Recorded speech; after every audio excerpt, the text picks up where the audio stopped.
열왕기하 2장 19절로 25절까지의 말씀을 한 절씩 교독하도록 하겠습니다. 여러분들 가정에서도 다 함께 거룩한 목소리로 교독하도록 하겠습니다. 제가 먼저 19절부터 교독합니다. 그 성읍 사람들이 엘리사에게 말하되 우리 주인께서 보시는 바와 같이 이 성읍의 위치는 좋으나 물이 나쁨으로 토산이 익지 못하고 떨어지나이다. 엘리사가 이르되 새 그릇에 소금을 담아 내게로 가져오라 하매 곧 가져온지라. 엘리사가 물 근원으로 나아가서 소금을 그 가운데에 던지며 이르되 여호와의 말씀이 내가 이 물을 고쳤으니 이로부터 다시는 죽음이나 열매 맺지 못함이 없을지니라 하셨느니라 하니, 그 물이 엘리사가 한 말과 같이 고쳐져서 오늘에 이르렀더라. 엘리사가 거기서 베델로 올라가더니 그가 길에서 올라갈 때에 작은 아이들이 성읍에서 나와 그를 조롱하여 이르매 대머리여 올라가라 대머리여 올라가라 하는지라. 엘리사가 뒤로 돌이켜 그들을 보고 여호와의 이름으로 저주하매 곧 수풀에서 암곰 둘이 나와서 아이들 중에 42명을 찢었더라. 25절 같이 합독하도록 하겠습니다. 엘리사가 거기서부터 갈멜산으로 가고 거기서 사마리아로 돌아왔더라. 아멘. 우리는 지난 시간까지 엘리야라고 하는 선지자가 하나님 앞에 쓰임받고 하나님의 은혜와 생명을 통해서 하나님의 놀라운 축복의 역사를 경험하는 하나님의 역사를 함께 나누었습니다. 지난 시간 엘리야는 죽음을 맛보지 아니하고 그의 육체가 하늘로 올라갑니다.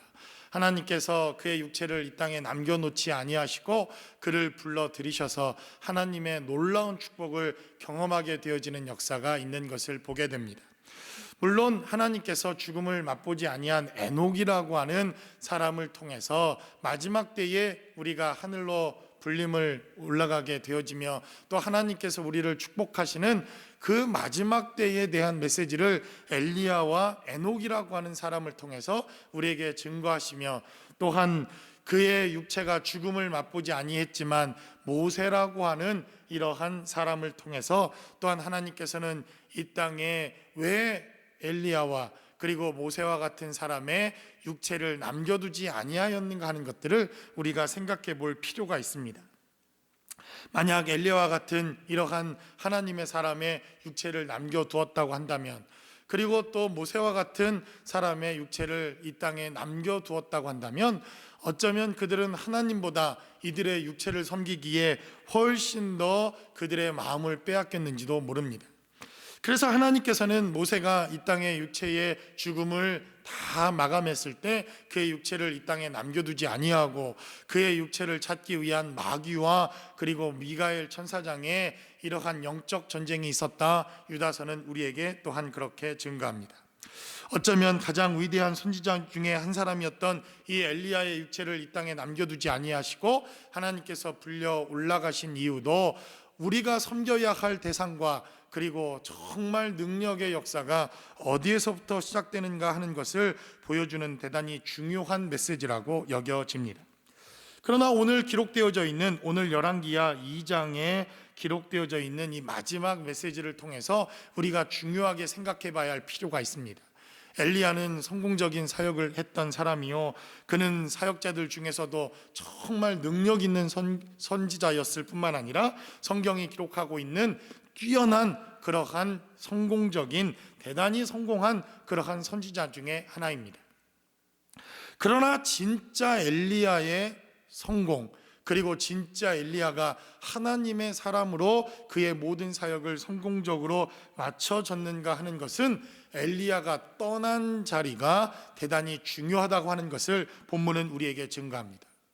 지금까지 한국 교회와 하나님의 교회들이 대단히 하나님의 큰 축복과 은혜를 경험해온 것도 사실입니다. 그러나 지금 예상치 못한 이런 환경과 상황 속에서 우리는 정말 교회의 실력이 이러한 고난의 때와 어려운 때에 정말 드러나는 것은 아닐까라는 생각을 해보게 됩니다.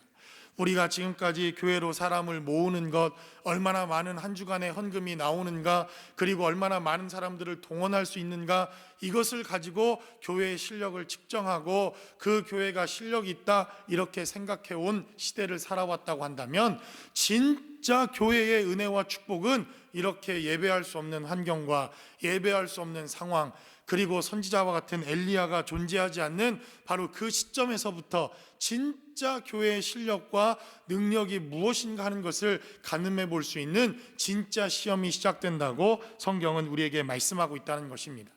이제 엘리야가 없는 그 땅, 엘리야는 승천했고 하늘로 불리어 올라간 바로 그 자리에 여전히 역사하시고 있는 하나님의 은혜와 축복의 역사가 있다고 한다면, 이것이야말로 하나님이 통치하는 나라요, 하나님의 능력이요, 하나님의 축복이 될 수 있다고 하는 사실을 본문은 우리에게 말씀하고 있다는 것입니다. 그래서 엘리야라고 하는 이 엄청난 이러한 전설과 같은 이러한 선지자가 없는 바로 그 시점, 바로 그가 하늘로 올라가고 있는 바로 그때, 엘리사라고 하는 이제 그 선지자가 엘리야의 사역을 대신해야 하는 바로 그때가 진짜 우리의 영적 실력과 영적인 은혜를 가늠해 볼 수 있는 대단히 중요한 축복이라고 저는 믿습니다. 그러므로 지금 온라인으로 우리가 예배하고 있지만, 이렇게 예배하는 우리의 삶의 자리의 현장의 예배가 진짜 어쩌면 하나님께서 우리에게 요구하시고 있는 예배의 현장과 자리일 수도 있다고 하는 생각을 해보게 됩니다. 그러므로 이 시대를 살아가는 우리들에게, 정말 이 시대를 살아가는 우리의 삶의 자리에서 우리에게 진짜 필요한 하나님의 생명과 하나님의 은혜는 무엇인지 본문이 기록하고 있는 메시지를 통해서 함께 나누어 보기를 원합니다. 첫 번째로 본문은 우리에게 증가하기를, 이제 엘리야를 대신하여 엘리사가 직면하고 있는 이 첫 번째 사역의 큰 의미는 생명의 근원이 회복되어지는 기적의 역사가 필요했다. 본문은 이렇게 증가합니다. 여러분들도 집에서 함께 나누어 보시기를 바랍니다. 생명의 근원이 회복되는 기적이 필요하다. 생명의 근원이 회복되는 기적, 이것이 바로 이 엘리사에게 당면한 첫 번째 기적과 첫 번째 능력이라고 하는 것을 성경은 우리에게 말씀합니다.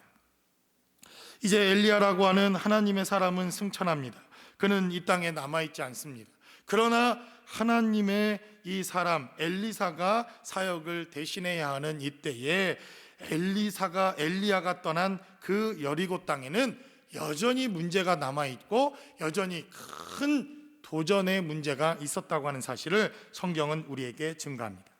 그래서 오늘 본문에 기록되어져 있는 19절은 기록하기를, 그 성읍 사람들이 엘리사에게 말하되 우리 주인께서 보시는 바와 같이 이 성읍의 위치는 좋으나 물이 나쁨으로 토산이 익지 못하고 떨어지나이다 라고 성경은 기록합니다. 아마도 여러분들이 개역 성경을 가지고 있는 분들을 보시면 이 성읍의 위치는 아름다우나 이렇게 기록되어져 있을 것입니다. 이 성읍은 너무나도 아름다운 곳이나 여리고 땅이라고 하는 곳은 너무나도 아름답고 너무나도 살기 좋은 곳이며 모든 사람들이 살고 싶어하는 그러한 도시이지만, 그러나 한 가지 치명적인 약점이 있었으니 성경은 기록하기를 물이 나쁨으로 토산이 익지 못하고 떨어지나이다. 성경은 이렇게 증가합니다. 저는 가끔 설교를 할 때마다 깜짝깜짝 놀랍니다. 왜냐하면 제가 의도하지 않았는데도 불구하고 본문에 기록되어져 있는 메시지와 우리의 환경과 살아가고 있는 환경이 너무나도 꼭 뭔가 준비해 놓은 것처럼 일치할 때가 너무나도 많다는 것입니다. 그래서 엘리야의 메시지를 쭉 우리가 하면서도 제가 무슨 코로나 바이러스를 예상이나 했겠습니까? 이러한 상황을 예상이나 했겠습니까? 그런데 이러한 상황 가운데 하나님께서 오늘 열왕기하 2장에 주시는 말씀이 저는 분명히 있다고 믿습니다. 이 시대를 살아가는 우리들, 이 LA 땅, 미국 땅, 천국 다음으로 좋은 곳이 미국이다, 우리는 이렇게 말하지 않습니까? 너무나도 아름다운 곳입니다. 누구나 살고 싶어하는 곳이며, 그리고 세계 첨단을 달리는 곳이기도 하며, 이 미국 땅 모든 사람들이 살고 싶어하는 곳, 저는 그곳이라고 믿습니다. 제 마음 가운데도 공부하러 오고 싶은 마음이 있었고 미국 땅에 유학하고 싶은 마음으로 이 땅에 왔지만 정말 미국 땅에서 한번 살아보고 싶은 마음 때문에 이곳에 공부하기로 결정하며 20년 전 이민이라고 하는 그러한 시간들을 준비하고 또 결정했던 기억이 있습니다. 그러나 정말 누구나 살고 싶어하는 그 나라, 그리고 누구나 살고 싶어하는 이 미국 땅에도 위기가 있고 그리고 이러한 어려움들이 닥치는 데에 이 어려움들이 닥칠 때마다 우리가 생각해 봐야 할 문제가 있다는 것입니다. 그것은 바로 생명의 근원이 있는가, 생명의 근원이 어디서부터 시작되는가, 정말 아름다운 이 땅에 우리에게 줄 수 있는 생명의 근원이 있는가 하는 것을 우리는 기억해야 한다는 것입니다. 이스라엘이라고 하는 그 땅은 전 국토의 90% 이상이 사막 기후로 되어 있는 좋지 못한 땅이 바로 이스라엘 땅입니다. 그러나 그 척박하고 그렇게 형편없는 사막과 같은 땅이지만 이 여리고 땅은 그 가운데서도 대단히 푸르르고 그리고 숲이 있는 지형으로 그렇게 알려져 있습니다. 그래서 바로 예루살렘에 가기 위한 마지막 관문이 되는 이 여리고 땅에 도착하면 그곳에는 나무도 있고 숲풀도 우거지고 그리고 오늘 본문이 기록한 것처럼 강도 흐르는 좋은 성읍 땅이 바로 여리고라고 하는 성읍입니다. 그런데 이 살기 좋은 여리고 땅에 한 가지 약점이 있었는데 그 약점이 그냥 해결될 수 있는 약점이 아니라 누구나 다 해결될 수 있고 누구나 다 고칠 수 있는 약점이 아니라 치명적인 약점 하나가 있었다. 성경은 이렇게 증거합니다. 그 치명적인 약점이 무엇입니까? 생명의 근원을 찾아볼 수 없다는 것입니다.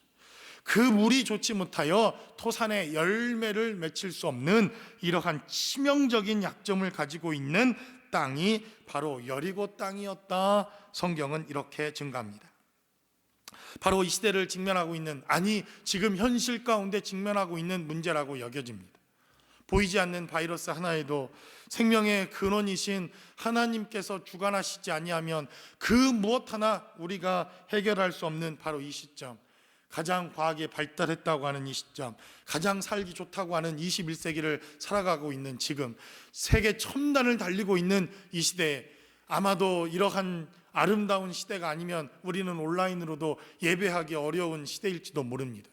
그럼에도 불구하고 이렇게 발달한 시대에도 생명의 근원이 되시는 분은 하나님이라고 하는 사실을 우리가 잊고 살아간다고 한다면 바로 지금 여리고가 당면하고 있는 이러한 문제들 속에 우리도 동일하게 함께하고 있다는 사실을 우리는 기억해야 한다는 것입니다. 그러므로 엘리야가 떠나갔던 바로 그 시점에서 우리가 당면하고 있는 바로 이 첫 번째 도전은 생명의 근원을 회복하는 기적입니다. 그래서 주님으로 말미암아 회복되어져야 하는 기적, 그리고 이 여리고 땅이 하나님의 능력으로 말미암아 회복되어지지 아니한다면 엘리야의 사역은 어쩌면 실패한 사역일 수도 있다는 것입니다. 엘리야가 없었던 바로 그 시점에서도 지속적인 생명의 역사가 계속되어야 하며 지속적인 하나님의 능력이 계속될 수 있는가 하는 것, 이것이 바로 이 엘리사가 그리고 이 시대에 당면했던 세상이 하나님의 사람들을 향한 도전이었다고 성경은 증거합니다. 어쩌면 세상 사람도 지금 이 시점에서 하나님의 교회들에게 질문하고 있는지도 모릅니다. 그 생명의 근원이 어디에 있는지, 이 문제들을 어떻게 해결할 수 있는지, 그리고 이 문제에 어떻게 교회들이 반응하는지, 하나님의 사람들이 어떻게 이 문제에 새 생명을 가지고 하나님 앞에 나올 수 있는지, 저와 여러분들의 삶의 자리에서도 당면하고 있는 이 문제 앞에 하나님의 생명을 회복할 수 있는 거룩하고 복된 삶의 자리가 되실 수 있기를 주님의 이름으로 간절히 축원합니다. 그래서 우리에게 당면하고 있는 이 문제들 앞에서 하나님의 생명이 역사하고 있다고 하는 것을 증명해내는 것, 이것이 바로 저와 여러분들이 지금부터 해야 할 대단히 중요한 문제라고 믿습니다. 그래서 오늘 본문에 두 번째로 등장하고 있는 하나님의 말씀은 바로 말씀의 사역을 통해서 하나님의 기적과 능력이 나타나는 축복의 역사라고 하는 사실을 본문은 우리에게 증거합니다. 이제 엘리사는 이 문제 앞에 도전을 받습니다. 그가 처음 사역하는 이 사역에서 도전받은 도전은 과연 생명의 역사를 이어갈 수 있느냐 하는 것입니다. 하나님의 생명이 엘리사에게 위임이 됐는가? 엘리사는 하나님의 능력을 가지고 엘리야처럼 지속적인 하나님의 역사를 감당할 수 있는 것인가? 생명이 없어 죽어가고 있는 이 시대에도 하나님의 교회들은 여전히 하나님의 생명을 증명해낼 수 있는가? 우리는 대단히 중요한 시점 위에 서 있다는 것입니다. 바로 그때에 우리가 회복해야 할 하나님의 기적이 있다고 한다면 그것은 바로 말씀이다. 성경은 이렇게 증가합니다.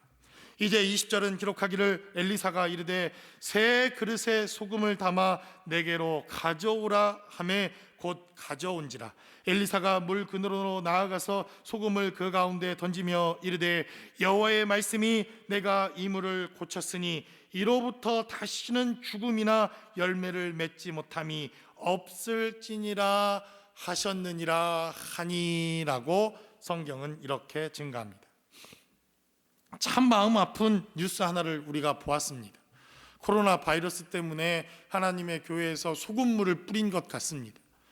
어쩌면 성경에 기록되어져 있는 이 메시지를 가지고 소금이 예방 효과가 있다고 그들이 생각했는지도 모릅니다. 그러나 오늘 본문에 기록되어져 있는 메시지를 잘 살펴보면 소금이 고친 것이 아닙니다. 오늘 본문에 기록되어져 있는 이 소금을 가져오라 이렇게 엘리사가 명령한 것은 바로 이 소금을 통해서 하나님의 언약을 그들이 기억하고 떠올리게 하기 위해서 엘리사는 소금을 가져오게 합니다. 여러분들이 집에서 지금 성경책을 가지고 계시다고 한다면 민수기 18장 19절에 기록된 메시지를 다 찾아보시기 바랍니다.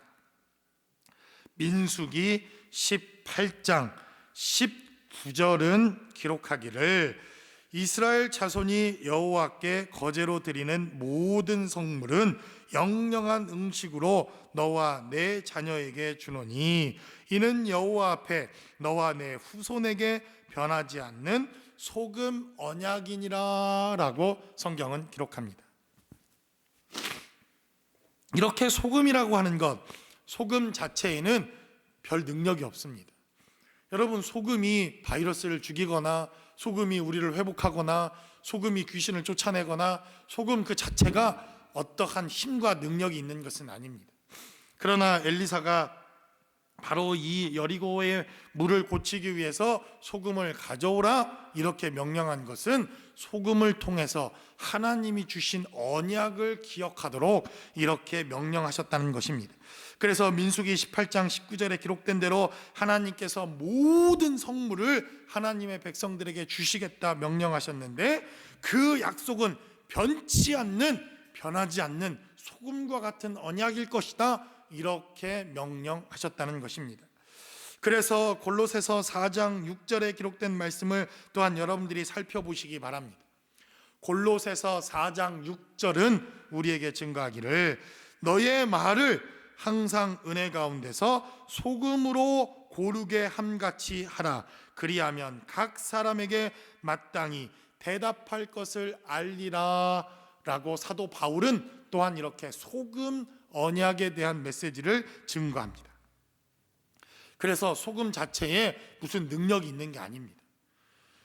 우리 기독교가 이상하게 될 수 있는 확률이 바로 이런 데 있습니다. 소금 자체가 무슨 능력이 있거나 소금 그것으로 바이러스를 이길 수 있거나 우리가 당면한 문제들을 해결할 수 있는 게 아닙니다. 성경도 종종 귀신을 내어 쫓고 하나님이 우리에게 능력이 있게 하시고 하나님의 은혜가 있게 하는데 자꾸 사람들을 귀신을 내어 쫓다는 명목으로 사람들을 몽둥으로 두드려 팹니다. 성경 어디에도 하나님께서 그렇게 말씀하신 적이 없습니다. 하나님이 능력을 베푸실 때 하나님께서 은혜를 우리에게 주실 때 종종 하나님의 도구를 사용하시는 것도 사실입니다. 마라라고 하는 그 쓴 물을 하나님께서 고치실 때도 그곳에 가지를 던지시고 나뭇가지를 던지시는 이러한 역사가 있습니다. 그러나 그러한 것들이 우리를 고치시는 것이 아니라 오늘 본문에 기록된 대로 21절은 기록하기를 그가 소금을 그 가운데 던지며 이르되 여호와의 말씀이 이 물을 고쳤다라고 성경은 기록합니다. 그러므로 저는 당면하고 있는 이 문제들도 우리가 하나님의 말씀을 회복하고 하나님의 은혜를 회복하며 하나님이 주신 약속의 말씀을 회복하면 이 문제들도 넉넉하게 이길 수 있을 줄로 믿습니다. 그러므로 오늘 본문에 기록된 대로 엘리사는 하나님의 능력이 어디에서 오는가라고 하는 이 당면에 있는 문제들 앞에서 그는 말씀으로 돌아갑니다. 여호와의 말씀이 이것을 고치는 것이요, 여호와의 언약이 우리를 새롭게 하는 것이요, 여호와의 언약이 우리에게 새로운 생명을 주는 것이요, 영원한 치료와 영원한 회복의 역사는 바로 여호와의 말씀으로부터 시작되는 것이라고 하는 사실을 본문은 우리에게 말씀하고 있다는 것입니다. 그래서 22절에 기록된 대로 그 물이 엘리사가 한 말과 같이 고쳐져서 오늘에 이르렀더라 라고 성경은 기록합니다. 제가 이 코로나 바이러스 때문에 이스라엘을 못 가지 않았습니까? 제가 갔더라면 이 사진을 찍어서 여러분들에게 이 엘리사의 우물, 바로 이 엘리야의 우물을 아마 여러분들에게 보여주었을 겁니다. 지금도 이 물은 메마르지 아니하고 여리고성을 흘러서 여리고의 아름다운 생명을 얻게 하는 이러한 물이 지금도 흘러 넘쳐납니다. 그래서 여러분들이 이스라엘을 가시게 되거든 여리고에 들르시게 될 것인데 엘리사의 우물이라고 하는 곳을 반드시 찾아가십시오. 그리고 지금도 하나님의 말씀으로 고쳐져서 그때 당시 고쳐졌던 이 물이 지금도 흐르고 있는 생생한 역사의 현장을 지금도 여러분들은 발견할 수 있을 것입니다. 이렇듯 엘리사는 하나님의 능력이 어디에서 오는지, 하나님의 생명이 어디에 시작되는지, 하나님의 생명의 근원이 어디로부터 우리 가운데 역사하고 있는지 하나님은 우리에게 말씀하십니다. 그러므로 저와 여러분들이 가정에서 예배하며 온라인으로 예배하며 세계 도처에서 예배해도 우리가 하나님의 말씀을 붙들고 하나님의 은혜를 붙들고 있기만 한다면 우리의 삶의 현장에서도 이렇게 생수의 강이 흘러넘치며 생명의 역사가 다시 시작되는 하나님의 능력과 기적이 시작될 수 있을 것이라고 믿습니다. 저와 여러분들의 삶의 자리에서 이렇게 여호와의 말씀이 우리의 죽음을 고치고 우리의 연약함을 고치고 우리의 생명이 회복되어지는 놀라운 축복의 시간이 다시 회복될 수 있기를 주님의 이름으로 간절히 축원합니다. 마지막으로 본문은 우리에게 증거하기를 이제 이것이 고쳐지자 23절로부터 25절까지 기록된 메시지는 대단히 우리가 이해하기 어려운 메시지 하나가 기록되어져 있습니다. 엘리사가 이제 여리고를 고치고 죽음 가운데 있었던 그들에게 생명을 회복하고 하나님의 말씀을 통해서 그들이 기적을 경험하고 하나님의 능력을 체험하고 경험하게 됩니다. 그러나 그들은 이러한 기적과 능력 앞에서 하나님의 능력을 인정하지 않습니다. 오늘 23절에 기록된 대로 엘리사가 거기서 베델로 올라갑니다. 이제 여리고가 고쳐졌다고 하는 소문이 이미 온 여리고 땅과 이스라엘 땅에 다 전파되어졌을 뿐만 아니라 그가 엘리야를 대신해서 하나님의 일을 감당하는 하나님의 권위자가 되었다고 하는 모든 사실을 이 여리고의 사건을 통해서 그가 증명해 내었습니다. 그런데도 불구하고 23절은 기록하기를 엘리사가 거기서 베델로 올라가더니 그가 길에서 올라갈 때에 작은 아이들이 성읍에서 나와 그를 조롱하여 이르매 대머리여 올라가라 대머리여 올라가라 하는지라 라고 성경은 이렇게 증가합니다. 머리가 빠지는 것도 얼마나 서운한 일입니까? 저도 요즘에 머리가 빠져서 약을 먹습니다. 참 슬픕니다. 머리가 한 올씩 빠질 때마다. 아니 머리 빠지는 것도 서러운데 대머리에 올라가라 대머리에 올라가라. 이게 얼마나 참 마음을 아프게 하는 일입니까? 그래서 엘리사가 자기를 대머리라고 놀리니까 확 암콤이 나와서 40명을 찢어 죽인 사건, 이것이 이 사건의 결말입니까? 너무나도 이해되지 않는 사건입니다. 그러나 성경은 기록하기를 엘리사가 뒤로 돌이켜 그들을 보고 여호와의 이름으로 저주하며 고스풀에서 암콤 둘이 나와서 아이들 중에 42명을 찢었더라 라고 성경은 기록합니다. 아니 그 대머리라고 놀렸다고 그것만으로 이들을 그렇게 다 죽일 수 있나? 너무나도 말이 안 되는 사건 같고 하나님께서 자비와 긍휼을 베푸시지 않는 하나님처럼 보여집니다.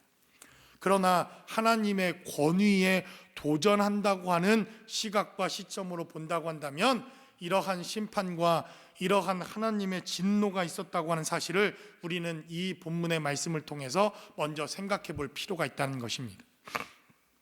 어쩌면 엘리사라고 하는 사람은 엘리야와 너무나도 반대와 비교가 되는 사람 같습니다. 엘리야는 털이 많아서 주체할 수 없는 사람입니다. 그래서 성경에 기록하기를 그는 털이 많은 사람입니다, 이렇게 기록해 놓지 않았습니까? 그런 반면 이 엘리사라고 하는 사람은 머리에 털이 없는 사람, 그러니 엘리야하고 너무 비교가 되는 사람 아닙니까?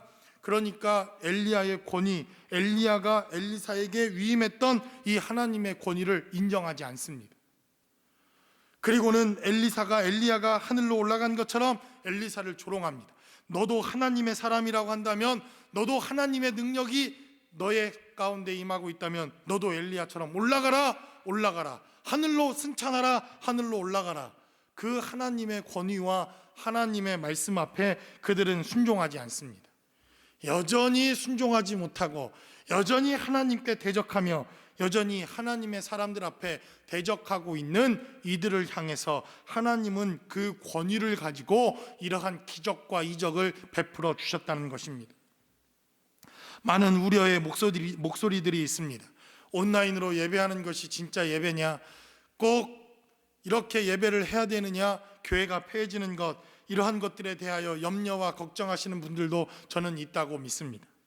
그러나 저도 여러 가지 염려와 또 꼭 이렇게 해야 되는 상황이 온 것에 대해서, 또 하나님 앞에 우리가 다 함께 예배하지 못하는 이러한 마음 때문에 또한 불편한 마음이 있는 것도 사실입니다. 그러나 우리 각자의 삶의 자리에서 그 여러분들이 예배하고 있는 그 자리에도 하나님의 임재가 있고 하나님께서 역사하시고 여러분 가정마다 하나님이 주시는 권위와 하나님의 능력이 있다고 여러분들이 인정한다고 한다면, 저는 여러분들이 어디에서 예배하든, 우리가 어떤 방법으로 예배하든, 어떤 상황과 형편에서 예배하든 하나님의 임재와 하나님의 능력과 하나님의 생명이 날마다 우리의 삶의 자리에 함께 할 수 있다고 믿습니다. 그러므로 여러분들 가정에서 하나님이 주시는 권위와 능력의 역사가 함께 하실 수 있기를 주님의 이름으로 간절히 축원합니다. 그래서 꼭 우리가 교회에서만 예배해야만 하나님의 임재가 있고 하나님의 능력이 함께하는 것은 아니라고 믿습니다. 이렇게 가정에서 예배하는 것, 우리의 삶의 자리에서 온라인으로 예배하는 것, 우리가 하나님 앞에 능력과 생명을 가지고 권위를 인정하고 하나님께 예배하는 것, 어쩌면 이것이 진짜 하나님께서 원하시는 마지막 때의 우리의 삶의 모습은 아닐까 생각해 보게 된다는 것입니다.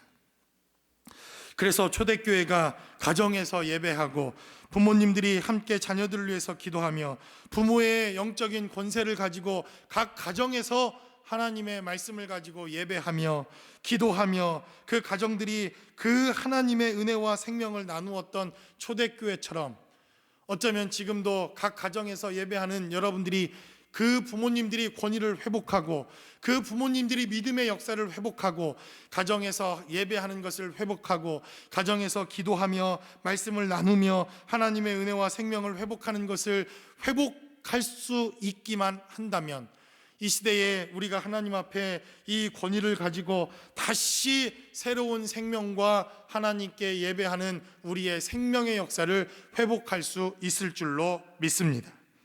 그래서 오늘 본문이 기록된 대로 엘리사를 향해서 조롱하고 그리고 하나님의 권위에 대해서 여전히 회복되지 못하는 마음으로 엘리사를 향하여 대적하는 자들에 대해 하나님은 권위가 위임된 기적의 역사를 보여주시고 하나님의 권위와 능력이 어디에 있는가 하는 것을 보여주는 놀라운 생명의 역사를 보여주셨다는 것입니다.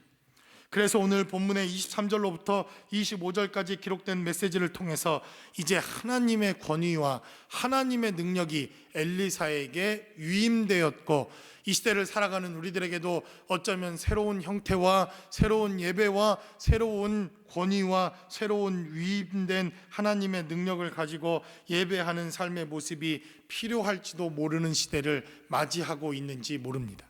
그러므로 여러분 준비하시기 바랍니다. 가정에서 예배를 준비하십시오. 부모님들이 영적인 권위를 회복하십시오.